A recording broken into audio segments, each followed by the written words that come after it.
Next हमारा chapter है carbon and it's compounds. Carbon के बारे में ही हम क्यों पढ़ रहे हैं, मतलब कार्बन के अलावा इतने सारे एलिमेंट्स हैं हमारी पीरियोडिक टेबल में। मेटल्स हैं, नॉन मेटल्स हैं, मेटलॉइड्स हैं, है ना। तो कितने सारे एलिमेंट्स हमारे पीरियोडिक टेबल में हैं, फिर उनमें से सिर्फ कार्बन को ही हमने क्यों चूज़ किया स्टडी करने के लिए। ठीक है, क्यों? क्योंकि कार्बन के बहुत सारे कंपाउंड्स हैं जो हमारे एटमॉस्फेयर में, बायोस्फेयर में, मतलब हर सेक्टर में प्रेजेंट हैं।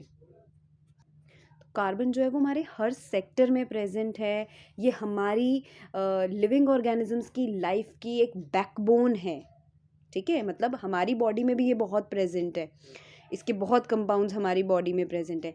इससे कार्बन से बहुत सारे यूज़फुल प्रोडक्ट्स बनाए जाते हैं। इसको इंडस्ट्री में एनवायरमेंटल बैलेंस के लिए इसको यूज़ किया जाता है, इसको एनर्जी के लिए यूज़ किया जाता है। तो कार्बन जो है वो हमारे हर जगह प्रेजेंट है, हर सेक्टर में प्रेजेंट है। ये हमारी बहुत हेल्प करता है, इससे बहुत सारे कंपाउंड्स बने हुए हैं हमारी जो अर्थ क्रस्ट में प्रेजेंट है। कार्बन के बारे में हम इसलिए पढ़ रहे हैं। जैसे कि कार्बन जो है वो बेसिस ऑफ लाइफ है, यानी कि जितने भी लिविंग ऑर्गेनिजम्स हैं उन सभी की बॉडी में कार्बन कंपाउंड्स प्रेजेंट होते हैं। ठीक है, हमारे जो इंपॉर्टेंट बायोमोलिक्यूल्स हैं वो कार्बन के बने होते हैं। अब एक सिंपल सा एग्जांपल देख लो, जैसे ग्लूकोज है, उसमें भी कार्बन प्रेजेंट है ना। कार्बन डाइऑक्साइड जो हम रिलीज करते हैं उसमें भी कार्बन प्रेजेंट है ना। तो कितने सारी चीज़ें हमारी बॉडी के अंदर प्रेजेंट हैं जिनमें कार्बन कंपाउंड्स होते हैं, यानी कि कार्बन जिसमें प्रेजेंट होता है। इसके अलावा नेक्स्ट अगर हम बात करें तो कार्बन जो है वो बहुत लार्ज नंबर ऑफ कंपाउंड्स बनाते हैं, यानी कि जो हमारी अर्थ है इस पे बहुत सारे कंपाउंड्स जो बने हुए हैं वो कार्बन के ही बने हुए हैं। ठीक है, क्यों? क्योंकि ये हर किसी के साथ बॉन्ड बना लेता है, हाइड्रोजन के साथ, ऑक्सीजन के साथ। ठीक है, तो ये मिलियंस ऑफ कंपाउंड्स फॉर्म करता है। बहुत सारे कंपाउंड्स जो हमारी अर्थ पे प्रेजेंट हैं वो किसके बने हुए हैं? कार्बन के बने हुए हैं। नेक्स्ट अगर हम बात करें तो कार्बन जो है वो हम हमारी डेली लाइफ में बहुत यूज़ करते हैं। आप डेली लाइफ में अगर इसके एग्जांपल देखो तो फ्यूल्स, है ना। तो डेली लाइफ में हम कार्बन को कैसे यूज़ कर रहे हैं? फ्यूल्स की फॉर्म में यूज़ कर रहे हैं, मेडिसिन्स की फॉर्म में यूज़ कर रहे हैं, plastic, synthetic fibres, soap and detergents, cosmetic and perfumes etcetera, है ना। मतलब इतनी सारी चीज़ें जो हम यूज़ कर रहे हैं, आप कभी इनके कॉन्स्टिट्यूएंट्स पढ़ोगे उनके पीछे आपको यहाँ पे कार्बन कंपाउंड्स मिल ही जाएगा, है ना। मेडिसिन्स में भी, सोप एंड डिटर्जेंट में भी, कॉस्मेटिक्स एंड परफ्यूम्स में भी, और जितनी भी आपकी ये चीज़ें हैं वो हम जो डेली लाइफ में यूज़ कर रहे हैं उन सब में कार्बन प्रेजेंट होता है।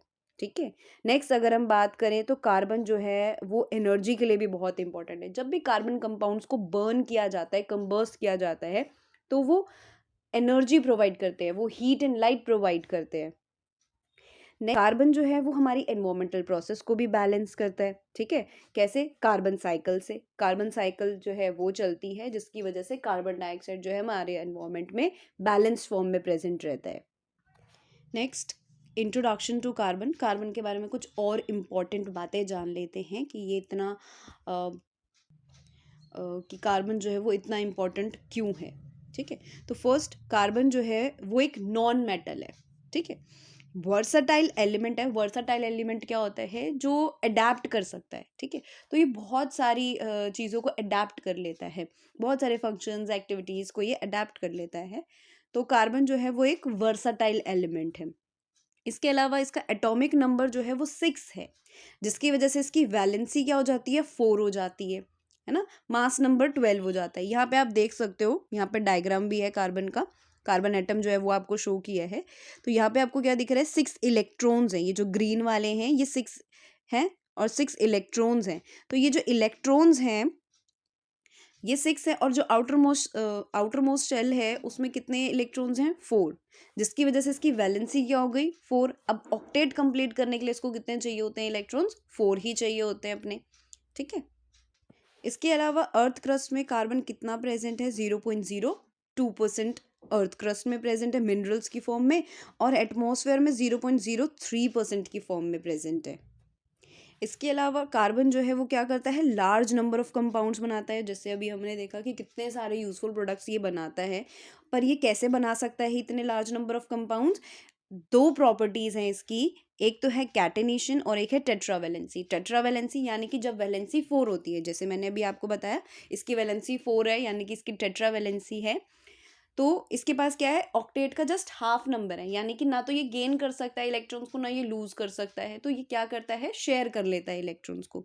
ठीक है, तो ये टेट्रावेलेंसी इस चीज़ के लिए रिस्पॉन्सिबल है। नेक्स्ट कैटेनेशन जो है, कैटेनेशन प्रॉपर्टी जो है वो भी इसको क्या करती है, लार्ज नंबर ऑफ कंपाउंड्स बनाने के लिए हेल्प करती है। कैटेनेशन क्या होता है, सेल्फ लिंकिंग प्रॉपर्टी। जब कार्बन एटम के साथ ही लिंक बना रहा है, यानी कि जो अपने ही एटम के साथ कंबाइन करने की जो इनकी पावर होती है, कैपेबिलिटी होती है, उसी को हम कैटेनेशन बोलते हैं।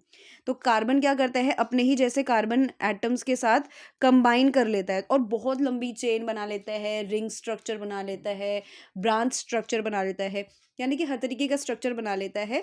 कैसे, कैटेनेशन की प्रॉपर्टी से। नेक्स्ट इसमें जो है बॉन्डिंग कौन सी होती है कार्बन में, कोवेलेंट बॉन्डिंग होती है। कोवेलेंट बॉन्डिंग क्या होती है, जो शेयरिंग ऑफ इलेक्ट्रॉन से बनती है। आयनिक बॉन्डिंग कौन सी होती है, जिसमें गेन और लूज किया जाता है इलेक्ट्रॉन्स का, यानी कि जब इलेक्ट्रॉन्स को गेन या लूज करा जा रहा है, इलेक्ट्रॉन्स किसी एटम से ले रहे हैं, किसी एटम को दे रहे हैं, है ना, तो वो होती है आयनिक बॉन्डिंग। लेकिन कोवेलेंट बॉन्डिंग क्या होती है, जिसमें इलेक्ट्रॉन्स को शेयर किया जाता है। ठीक है, दोनों मिलके क्या कर लेते हैं, इलेक्ट्रॉन्स को शेयर कर लेते हैं, दोनों एटम मिलके। अब क्योंकि इसकी टेट्रावेलेंसी है तो इसीलिए इसके पास क्या है, कोवेलेंट बॉन्डिंग है। टेट्रावेलेंसी है यानी कि ऑक्टेट का जस्ट हाफ नंबर है, 8 होने चाहिए इलेक्ट्रॉन्स आउटर मोस्ट शेल में, इसके पास कितने हैं, इसके पास 4 है, यानी कि हाफ है ऑक्टेट का। तो ये क्या करता है, ना तो गेन करता है इलेक्ट्रॉन्स, ना तो लूज करता है, ये क्या कर लेता है, शेयर कर लेता है इलेक्ट्रॉन्स को। ठीक है, और उसी बॉन्डिंग को हम कोवेलेंट बॉन्डिंग कहते हैं। इसके अलावा ये पॉलीमराइजेशन भी शो करता है और आइसोमरिज्म भी शो करता है। पॉलीमराइजेशन क्या होता है, पॉलीमराइजेशन होता है जब छोटे छोटे कंपाउंड्स वो मिलकर क्या करते हैं, एक बड़ा कंपाउंड बना देते हैं। तो यानी कि छोटे छोटे मोनोमर्स मिलकर एक बड़ा कंपाउंड बना देते हैं, जिसको पॉलीमर कहते हैं। ठीक है, अगर हम बात करें आइसोमेरिज्म की, तो आइसोमेरिज्म क्या होता है, जब एक ही फॉर्मूले के डिफरेंट स्ट्रक्चर्स होते हैं ना, उसको हम बोलते हैं आइसोमेरिज्म। तो कुछ कार्बन कंपाउंड्स क्या करते हैं, वो आइसोमेरिज्म भी शो करते हैं, यानी कि सेम फॉर्मूले से वो अलग अलग स्ट्रक्चर जो है वो बना लेते हैं। आगे हम इन सभी के बारे में वन बाय वन पढ़ेंगे। Next is covalent bonding. अब कोवेलेंट बॉन्डिंग क्या होती है, जैसे मैंने अभी आपको बताया, कोवेलेंट बॉन्डिंग क्या है, जो शेयरिंग ऑफ इलेक्ट्रॉन्स से बनती है। ठीक है, इसमें एटम क्या करते हैं, वो इलेक्ट्रॉन्स को शेयर करते हैं, और किस लिए शेयर करते हैं, ताकि वो एक electronic configuration, stable electronic configuration attain कर सकें। ठीक है, ऑक्टेट बना ले, डुप्लेट बना ले, इसके लिए कि एक स्टेबल इलेक्ट्रॉनिक कॉन्फ़िगरेशन जो है वो अटेन कर सके। अब ये ऑक्टेट और डुप्लेट क्या है, ऑक्टेट है जब आउटर मोस्ट शेल में 8 इलेक्ट्रॉन्स कंप्लीट होते हैं, वो उसको हम ऑक्टेट कहते हैं। डुप्लेट क्या है, जब आउटर मोस्ट शेल में 2 इलेक्ट्रॉन्स जो हैं वो कंप्लीट होते हैं। जैसे कि डुप्लेट किस में पॉसिबल है, डुप्लेट आपकी के शेल में पॉसिबल होती है ना। बाकी की जो आगे की शेल्स होती हैं उसमें आपको क्या चाहिए होते हैं, ऑक्टेट चाहिए होता है, उसमें 8 इलेक्ट्रॉन्स प्रेजेंट होते हैं, तो वहाँ 8 इलेक्ट्रॉन्स कंप्लीट करने पड़ते हैं LMN शेल में। ठीक है, लेकिन के लिए डुप्लेट कंप्लीट करना पड़ता है। अब अगर हम बात करें तो ये कार्बन कंपाउंड्स कोवेलेंट बॉन्ड क्यों बनाते हैं। ठीक है, तो ये कार्बन कंपाउंड्स कोवेलेंट बॉन्ड इसलिए बनाते हैं क्योंकि इनकी आउटर मोस्ट शेल में कितने इलेक्ट्रॉन्स हैं, 4 इलेक्ट्रॉन्स हैं, है ना। के में 2 आ गए और एल में कितने आ गए, 4 आ गए, क्योंकि इनका एटॉमिक नंबर क्या था, 6, तो इलेक्ट्रॉनिक कॉन्फ़िगरेशन क्या हो गई, 2 4। अब ऑक्टेट कंप्लीट करने के लिए, यहाँ तो ऑक्टेट कंप्लीट करना है, 8 होना चाहिए, है ना। ऑक्टेट कंप्लीट करने के लिए 8 चाहिए। अब 8 कंप्लीट करने के लिए या तो इसको गेन करना पड़ेगा या तो इसको लूज करना पड़ेगा, है ना। लेकिन अब आप यहाँ देखो, ये क्योंकि ऑक्टेट कंप्लीट करने के लिए 8 नंबर चाहिए होता है, इसके पास कितना है, इसके पास है 4। 4 जो है बिल्कुल 8 का हाफ है। ठीक है, तो ये क्या कर देता है, ये गेन और लूज करने के लिए दोनों के लिए ही मना कर देता है, कि ना तो मैं अपने इलेक्ट्रॉन्स दूंगा, ना तो मैं किसी के इलेक्ट्रॉन्स लूंगा। शेयरिंग करनी है तो बताओ, शेयरिंग शेयरिंग कर लेता है बस ये। ठीक है, तो ये ना तो गेन करता है इलेक्ट्रॉन्स को, ना ही ये लूज करता है, ये सिर्फ इलेक्ट्रॉन्स को शेयर करता है। और जब इलेक्ट्रॉन शेयर होते हैं तो उसी को हम क्या बोल देते हैं, कोवेलेंट बॉन्डिंग बोल देते हैं। अब नेक्स्ट ये बात आती है कि ये गेन और लूज क्यों नहीं करता। ठीक है, अब जो ये लूज क्यों नहीं करता इलेक्ट्रॉन्स को, क्योंकि 4 इलेक्ट्रॉन्स, अब अपनी आउटर मोस्ट शेल में से इन 4 इलेक्ट्रॉन्स को निकालने के लिए इसको क्या चाहिए, बहुत ज़्यादा एनर्जी चाहिए। ठीक है। अब वो बहुत ज़्यादा एनर्जी जब ये लगाएगा तभी ये 4 इलेक्ट्रॉन्स को निकाल सकता है, ठीक है। अब इस कंडीशन में क्या होता है कि जो आयन है वो अनस्टेबल हो जाता है। इतना तो किसी भी एटम के पास पावर नहीं होती कि वो 4 इलेक्ट्रॉन्स निकाल देगा एकदम से, है ना। तो वो 4 इलेक्ट्रॉन्स नहीं निकाल पाता, और अगर वो निकालेगा तो फिर जो आयन है उसका वो अनस्टेबल हो जाएगा। 4 इलेक्ट्रॉन्स को लूज करने के लिए इसको क्या चाहिए होती है, इसको बहुत लार्ज अमाउंट ऑफ एनर्जी चाहिए होती है, ठीक है। वो पॉसिबल नहीं हो पाती। नेक्स्ट अगर हम बात करें गेन क्यों नहीं कर पाता है कि ये 4 इलेक्ट्रॉन्स ले ले किसी से, है ना, तो वो भी कंडीशन पॉसिबल नहीं है। क्यों? क्योंकि प्रोटॉन तो उसके पास कितने हैं, वही 6, है ना। एटम जो उसका एटॉमिक नंबर है वो है 6, तो उसके पास कितने प्रोटॉन्स हुए, 6 ही प्रोटॉन्स हुए, 6 ही इलेक्ट्रॉन्स थे। अब उसको बोला जा रहा है कि तुम्हारे पास 6 प्रोटॉन्स हैं, लेकिन तुम ऐसा करो 4 इलेक्ट्रॉन्स ले लो। तो वो भी इसके लिए कंडीशन पॉसिबल नहीं है। क्यों पॉसिबल नहीं है? क्योंकि वो 6 प्रोटॉन्स क्या 10 इलेक्ट्रॉन्स को होल्ड कर सकते हैं? नहीं। 6 प्रोटॉन्स के लिए 10 इलेक्ट्रॉन्स को होल्ड कर पाना पॉसिबल नहीं होगा, ठीक है।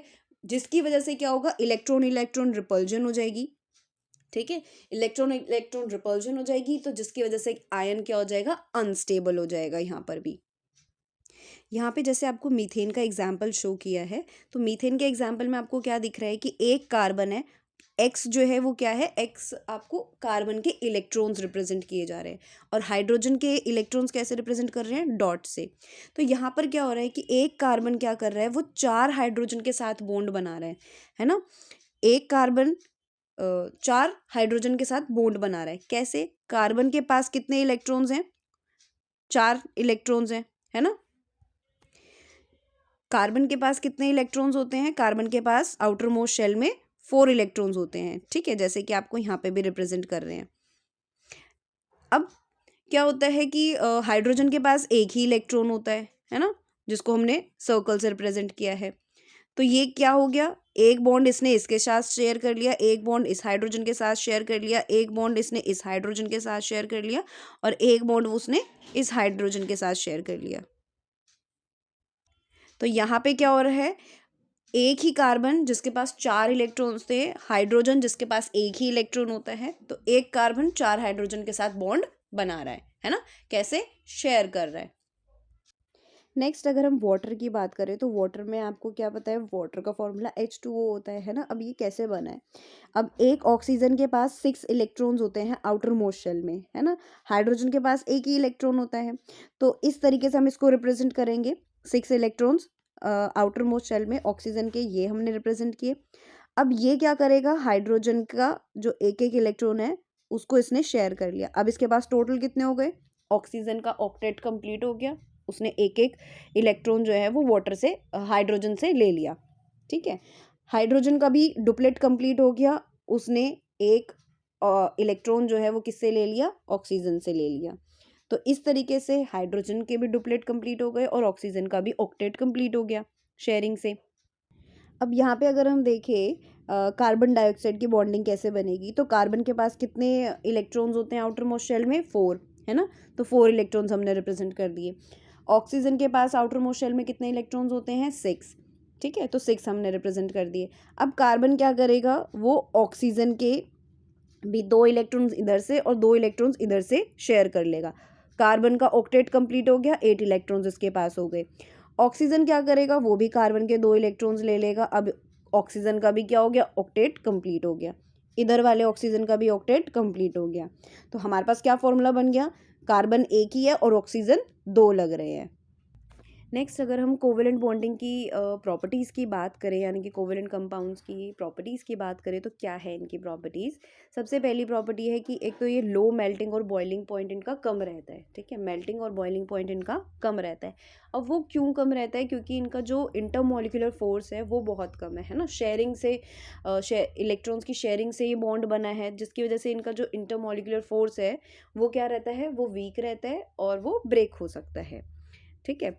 अगर हम उनको बहुत ही कम या बहुत बहुत कम मेल्टिंग पॉइंट और बॉइलिंग पॉइंट प्रोवाइड करते हैं, तो उस पर भी वो ब्रेक हो सकता है। नेक्स्ट अगर हम बात करें, तो ये पुअर कंडक्टर्स होते हैं इलेक्ट्रिसिटी के। क्यों पुअर कंडक्टर्स हैं, क्योंकि इनमें कोई आयंस ही नहीं होते, है ना, ये आयंस ही नहीं बनाते हैं। तो फ्री इलेक्ट्रॉन्स नहीं है, फ्री आयंस नहीं है, तो ये क्या नहीं कंडक्ट करते, ये इलेक्ट्रिसिटी कंडक्ट नहीं करते। इसके अलावा ये सॉलिड, लिक्विड, गैस, ये तीनों फॉर्म में एग्जिस्ट करते हैं और इनसॉल्यूबल होते हैं ये वाटर में इनसॉल्यूबल रहते हैं, लेकिन ऑर्गेनिक सॉल्वेंट में सॉल्यूबल होते हैं। यानी कि जो वाटर है उसमें तो ये डिज़ोल्व नहीं होते, लेकिन जो आपका बेंजीन हो गया, अल्कोहल हो गया, इनमें ये डिज़ोल्व हो जाते हैं इजीली। नेक्स्ट, ये डायरेक्शनल होते हैं नेचर में, यानी कि जो इनकी शेयरिंग ऑफ इलेक्ट्रॉन्स है वो एक स्पेसिफिक डायरेक्शन में ये शेयरिंग करते हैं, जिसकी वजह से इनकी एक डेफिनेट शेप बनती है। ठीक है। इसके अलावा इनकी जो स्ट्रेंथ है आयनिक बॉन्ड के कंपैरिजन में, इनकी स्ट्रेंथ भी कम ही होती है, क्योंकि यहाँ पर इलेक्ट्रोस्टैटिक फोर्स नहीं होता, स्ट्रॉन्ग इलेक्ट्रोस्टैटिक फोर्स नहीं होता। ठीक है, इसलिए ये इनकी जो स्ट्रेंथ है आयनिक बॉन्ड के कंपैरिजन में वो कम रहती है। आयनिक बॉन्ड क्या रहते हैं, वो बहुत स्ट्रॉन्ग रहते हैं। ठीक है। Next is types of covalent bond. अब कितने टाइप के कोवेलेंट बॉन्ड होते हैं, तो कोवेलेंट बॉन्ड 3 टाइप के होते हैं। एक होता है single covalent bond, double covalent bond और ट्रिपल कोवेलेंट बॉन्ड। अब ये सिंगल, डबल और ट्रिपल कोवेलेंट बॉन्ड क्या है, जैसे कि आपको इमेज में भी दिख रहा है कि जिसमें एक बॉन्ड बन रहा है, जिसमें एक लाइन आ रही है, वो आपका सिंगल हो गया, सिंगल बॉन्ड हो गया। जिसमें 2 लाइंस फॉर्म हो रही हैं वो डबल बॉन्ड हो गया। जिसमें 3 लाइन फॉर्म हो रही है वो ट्रिपल बॉन्ड हो गया। तो अब ये कैसे फॉर्म हो रहे हैं, अगर हम हाइड्रोजन की बात करें तो हाइड्रोजन के पास क्या है, हाइड्रोजन के पास एक इलेक्ट्रॉन है और इस वाले हाइड्रोजन के पास भी एक इलेक्ट्रॉन है। तो इन्होंने क्या किया, अपना एक एक इलेक्ट्रॉन शेयर कर लिया और अपना डुप्लेट जो है वो क्या कर लिया, कंप्लीट कर लिया शेयरिंग करके। तो यहाँ पे क्या बन गया, एक बॉन्ड बन गया। तो यानी कि जब 2 इलेक्ट्रॉन्स शेयर होंगे, 2 एटम्स के 2 इलेक्ट्रॉन्स शेयर होंगे, तो वो क्या होगा, वहां पर क्या फॉर्म होगा, सिंगल बॉन्ड बनेगा। अगर हम ऑक्सीजन की बात करें तो यहाँ पर कितने बॉन्ड शेयर हो रहे हैं, 4 इलेक्ट्रॉन्स जो हैं वो शेयर हो रहे हैं।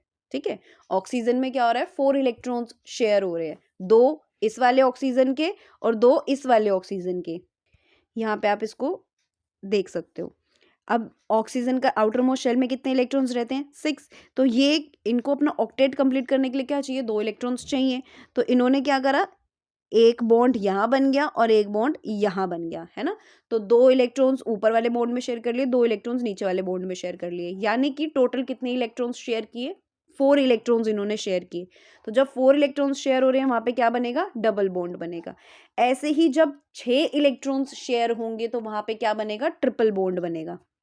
जैसे कि यहाँ पे आप देख सकते हो नाइट्रोजन के पास आउटर मोस्ट शेल में कितने इलेक्ट्रॉन्स रहते हैं, 5।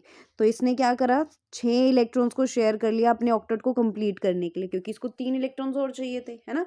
तो 3 को इसने क्या किया, शेयर कर लिया। अब इसका भी ऑक्टेट कंप्लीट हो गया और इसका भी ऑक्टेट कंप्लीट हो गया, और यहाँ पे कितने बॉन्ड बन गए, 3 बॉन्ड बन गए। ठीक है, 6 इलेक्ट्रॉन्स शेयर हो गए तो 3 बॉन्ड बन गए। नेक्स्ट, अगर हम आयनिक बॉन्ड और कोवेलेंट बॉन्ड के डिफरेंस की बात करें तो दोनों में डिफरेंस क्या है, क्योंकि ये भी आपको समझना है। नेक्स्ट, अगर हम डिफरेंस की बात करें आयनिक बॉन्ड और कोवेलेंट बॉन्ड में क्या डिफरेंस है, तो आयनिक बॉन्ड जो है उसमें क्या होता है, इलेक्ट्रॉन्स का ट्रांसफ़र होता है। ठीक है, जब भी आयनिक बॉन्ड की बात होती है तो वहाँ पे क्या होता है, हमेशा इलेक्ट्रॉन्स का ट्रांसफ़र होता है, यानी कि गेन और लूज होंगे इलेक्ट्रॉन्स। यहाँ पे एक एलिमेंट इलेक्ट्रॉन्स को देगा और एक इलेक्ट्रॉन्स को लेगा। कोवेलेंट बॉन्ड में ऐसा नहीं होता है, यहाँ पे गेन और लूज नहीं होता इलेक्ट्रॉन्स का, तो ये शेयर करते हैं। ठीक है, तो आयनिक बॉन्ड ट्रांसफर करते हैं इलेक्ट्रॉन्स, कोवेलेंट बॉन्ड शेयर करते हैं इलेक्ट्रॉन्स। इसके अलावा क्या रहता है, आयनिक बॉन्ड्स जो है वो मेटल और नॉन मेटल के बीच में बनते हैं, जबकि कोवेलेंट बॉन्ड हमेशा नॉन मेटल्स के बीच में बनते हैं। आयनिक बॉन्ड जो है वो आयंस फॉर्म करते हैं, यानी कि कैटायन और एनायन बनाते हैं, जबकि आपके कोवेलेंट बॉन्ड जो है वो किसी भी तरीके के आयंस नहीं बनाते। ठीक है, और जो आयनिक बॉन्ड होते हैं उनमें स्ट्रॉन्ग इलेक्ट्रोस्टैटिक फोर्स होता है, क्योंकि यहाँ पे आयंस प्रेजेंट है, आयंस होंगे तभी इलेक्ट्रोस्टैटिक फोर्स बनेगा। ठीक है, यहाँ पे इलेक्ट्रोस्टैटिक फोर्स नहीं होता है, यहाँ पे वीक इंटरमोलिकुलर फोर्स रहता है। ठीक है, आयनिक बॉन्ड का मेल्टिंग और बॉइलिंग पॉइंट बहुत हाई रहता है, जबकि कोवेलेंट बॉन्ड का मेल्टिंग और बॉइलिंग पॉइंट बहुत लो रहता है, क्योंकि इनका वीक इंटरमोलिकुलर फोर्स है ना, तो वो इजीली ब्रेक हो जाता है, हल्की सी हीट देने पर ही वो ब्रेक हो जाता है। आयनिक बॉन्ड जो है वो वाटर में सॉल्यूबल होते हैं, जैसे कि आप एग्जांपल देख सकते हो, सॉल्ट है ना, सॉल्ट क्या है, वाटर में सॉल्यूबल है, हम डिजोल्व करते हैं वो मिल जाता है। लेकिन कोवेलेंट बॉन्ड जो है वो इनसॉल्युबल होते हैं वाटर में, ये डिजोल्व नहीं होते, है ना।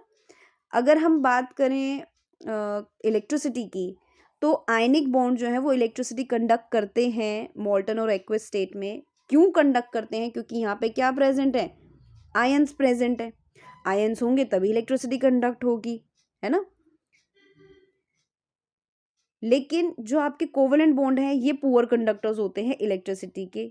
क्यों? क्योंकि यहाँ पर आयंस नहीं है, ठीक है।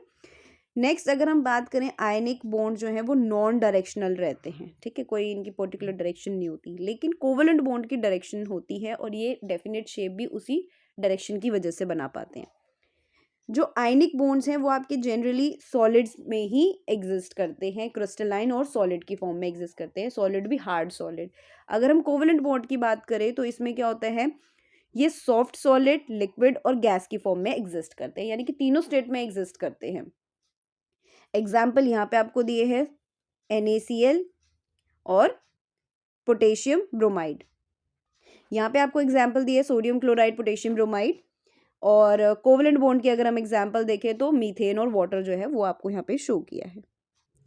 नेक्स्ट आगे हम बात करते हैं लुईस डॉट स्ट्रक्चर की। तो लुईस डॉट स्ट्रक्चर क्या है? कुछ ज़्यादा खास इसमें नहीं है। लुईस डॉट स्ट्रक्चर में क्या है, सिर्फ वैलेंस इलेक्ट्रॉन्स को हम डॉट की फॉर्म में रिप्रेजेंट करते हैं, ठीक है। बस इतना समझना है कि जो डॉट की फॉर्म में हम वैलेंस इलेक्ट्रॉन्स को रिप्रेजेंट करते हैं ताकि उनकी बॉन्डिंग बन सके, है ना, एटम्स के बीच बॉन्ड फॉर्म हो सके, उसके लिए हम लुईस डॉट स्ट्रक्चर जो है वो बनाते हैं, ठीक है। अब कैसे ड्रॉ करते हैं? जैसे कि यहाँ पे आपको हाइड्रोजन का दिखाया है ना। तो हमें पहले तो क्या पता होना चाहिए, हमें उनके वैलेंस इलेक्ट्रॉन्स पता होने चाहिए।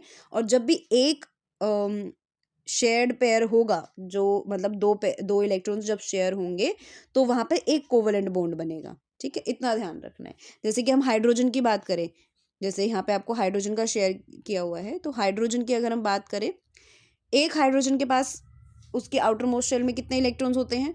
एक ही होता है ना। और ये दूसरा हाइड्रोजन लिया है, इसके पास भी कितना है? एक ही इलेक्ट्रॉन है ना। अब इन दोनों को अपना डुप्लेट कंप्लीट करना है तो ये क्या करेंगे, अपना एक एक इलेक्ट्रॉन शेयर कर लेंगे। जैसे कि इस तरीके से इसका डुप्लेट कंप्लीट हो गया और इस तरीके से इसका डुप्लेट कंप्लीट हो गया। तो ये ही है आपका लुईस डॉट स्ट्रक्चर, ठीक है। अब ये जो आपका ये एक इलेक्ट्रॉन यहाँ दिख रहा है और एक इलेक्ट्रॉन यहाँ दिख रहा है, यही क्या है? यही आपका शेयर्ड इलेक्ट्रॉन्स हैं।